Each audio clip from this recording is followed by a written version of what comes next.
दूसरे गांव जाने के लिए राइस्टार अपने हेलीकॉप्टर में बैठकर अपने गांव से उड़ान भरता है। राइस्टार तेजी से जा रहा ही होता है कि तभी हेलीकॉप्टर में अचानक से आग लगती है। वह हेलीकॉप्टर सीधा एक अनजान से गांव में जाकर क्रैश हो जाता है।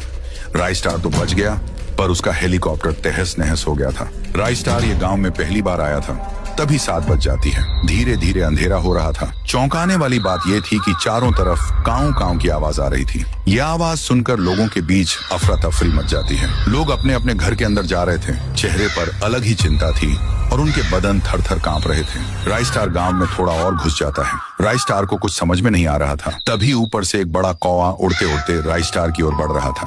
वह कौवा राइस्टार पर हमला करने ही वाला था कि पीछे से किसी ने गोली मारी और वह कौवा वहीं मर गया। पीछे लाल शर्ट पहन एक आदमी आकर राइस्टार को हाँपते हुए कहता है, ओ साहब जी, तुम इधर क्या करता है? 7 बज गया, तुम यहाँ के नोही लगते हो। चलो जल्दी मेरे घर पे, वरना वो आ जाएंगे। राइस्टार उस आदमी की बात मानकर उसके घर में चला जाता है। अरे भाई, मुझे कोई बताएगा कि इस गांव में क्या हो रहा है? ये चारों तरफ से काऊ काऊ की आवाज क्यों आ रही है? और वो कौवा तो मेरे मुंह में ही घुसने वाला था। अच्छा हुआ तुमने उसे गोली मारी।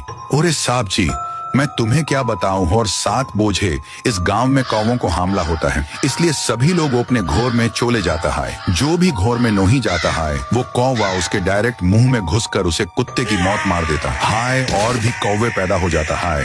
और तो और ये सब कौवे गांव के पीछे डरावने सूखे जंगल से आते हैं। ये बात सुनकर राइस्टार के रोंगटे खड़े हो गए। इसका पता वो लगाना चाहता था। फिर राइस्टार अगले दिन उसी सूखे जंगल में आ पहुंचता है। वो अच्छे से जंगल को देख ही रहा था कि 7 बज जाते हैं और वहीं काऊ काऊ की आवाजें आ रही थी। फिर भी राइस्टार और अंदर घुसता गया। उसको वहां पर एक पुराना कुआं दिखा। काऊ काऊ की आवाज उसी में से आ रही थी। राइस्टार ने जैसे ही कुएं के अंदर झांका तो उसमें से कौवे निकलने लगे। राइस्टार ने डायरेक्ट अंदर उड़ी मारी। वह नीचे तेजी से गिरता गया और वो कुएं के पूरे नीचे आ जाता है। पर वहां पर एक काले कपड़ों में एक चुड़ैल थी। चुड़ैल पलटकर राइस्टार को गुस्से से देखती है। मुझे पता है तू ही उस गाँव में कौवे भेज रही है और लोगों को मरवा रही है। तू बता जल्दी, ऐसा क्यों कर रही है?